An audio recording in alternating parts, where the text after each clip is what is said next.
Di minggu ke-12 BRI Super League, Bali United akan bertemu dengan Bayangkara FC. Bali United yang baru saja kalah minggu lalu dari Persib Bandung, yang menurut gue sebenarnya juga kalahnya nggak terlalu menyakitkan. Ya memang karena efek dari adanya kartu merah terhadap pemain Bali United.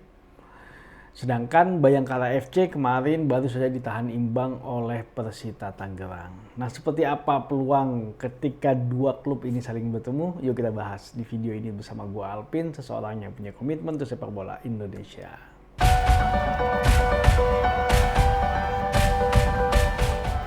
Oke, sebelum kita bahas peluangnya, kita lihat dulu klasemen sementara. Bayangkara FC saat ini menduduki peringkat ke-7 klasemen sementara. Dari 10 pertandingan, mereka berhasil 4 kali menang, 3 kali seri, dan 3 kali kalah. Yang menariknya adalah gol agregatnya. Jadi gol agregatnya adalah 9-6. Jadi Bayangkara FC adalah termasuk salah satu klub yang sedikit sekali kebobolan sampai dengan minggu ke-16 ini. Jadi kebobolannya tuh bahkan berapa kali clean sheet ya hitungannya ya. Karena cuma 6 gol dari 11 pertandingan gitu. Jadi cukup bagus lah secara statistik untuk kebobolannya. Nah, sedangkan Bali United saat ini menduduki peringkat ke-9. Dari 10 pertandingan mereka baru 3 kali menang, 4 kali seri dan 3 kali kalah. Nah, poin 13. Jadi selisih 2 poin dengan Bayangkara FC yang mempunyai poin 15. Sedangkan agregat mereka sangat tidak bagus. Mereka berhasil mencetak gol, oke lah 14 gol, tapi kebobolannya sebanyak 16 kali gol. Jadi termasuk rapuh sebenarnya lini pertahanan dari Bali United. Nah, balik ke permainan yang kemarin, sebenarnya Bayangkara FC gue melihatnya bahwa Bayangkara FC adalah sebuah tim yang mempunyai lini pertahanan yang cukup solid. Ya terbukti dari statistik dia ya, dengan kebobolannya sangat sedikit sekali.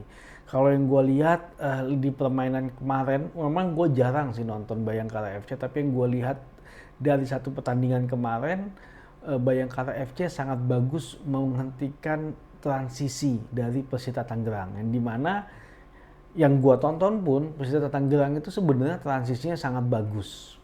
Nah, cuman memang akhirnya ada kelengahan di lini pertahanan dari Bayangkara FC yang harusnya mereka lebih aware gitu terkait dengan skema yang dilakukan oleh Persita Tangerang, karena mereka sudah berkali-kali menahan itu sebenarnya, cuman ada kala momen akhirnya mereka lengah.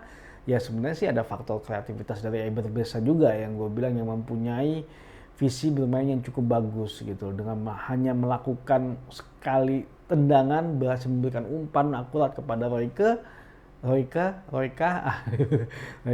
Royka akhirnya memberikan crossing yang bagus. Nah, itu adalah kelengahan menurut gue dari Bayangkara FC, dan sepertinya memang kurang fokus ketika saat itu.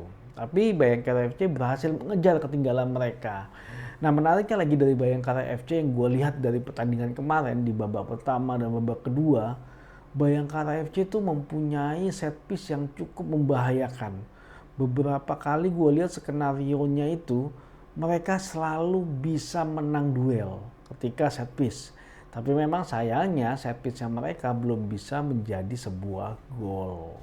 Itu yang sangat disayangkan.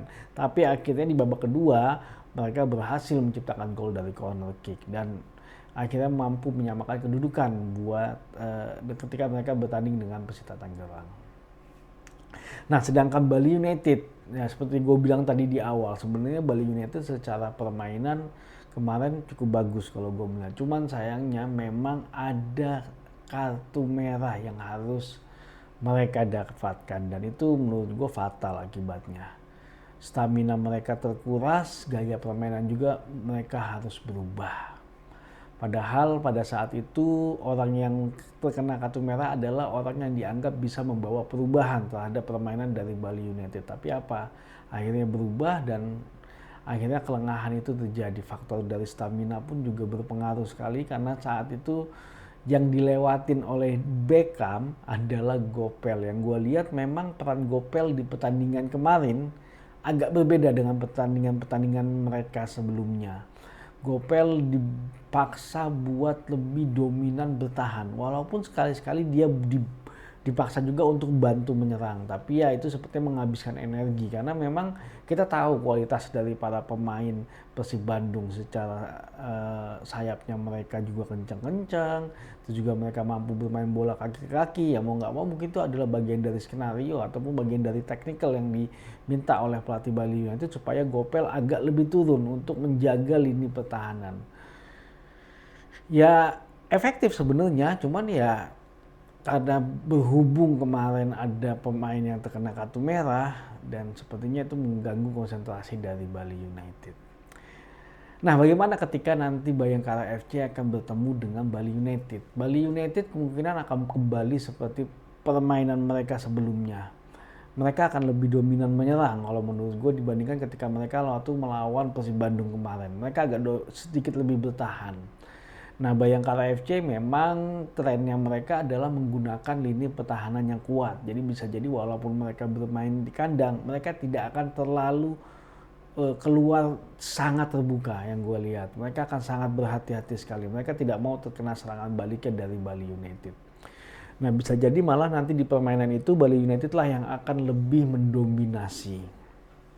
Tapi bisa jadi itu akan menjadi salah satu faktor juga yang bisa membuat Bayangkara akhirnya bisa mencuri gol. Karena ya itu andalan dari Bayangkara FC adalah set piece. Jangan sampai Bali United melakukan pelanggaran, akhirnya set piece dan Bayangkara berhasil menciptakan gol. Tapi nanti kita lihat seperti apa perkembangannya. Tapi kalau melihat dari dua klub ini, kemungkinan besar pertandingan ini akan didominasi oleh Bali United. Cuman ya itu, Bali United pun kelihatan gitu, lini belakangnya tuh pun sangat lemah sekali dengan statistik dia kebobolan selama 16 gol dan kemarin pun gue juga ngelihatnya lini pertahanan mereka juga nggak solid banget gitu. Ya bisa jadi itu adalah sebagai celah buat Bayangkara FC untuk mencuri gol. Nah ini yang perlu diperhatiin sebenarnya. Yang penting asal konsentrasinya tetap terjaga, jangan sampai lengah. Ya kemungkinan permainan akan berlangsung dengan sangat tidak seimbang kalau yang gue lihat. Walaupun sebenarnya tidak seimbang sama permainan, tapi bisa jadi hasilnya akan berbeda. Tapi kita lihat seperti apa pertandingannya nanti. Oke, maju sepak bola Indonesia.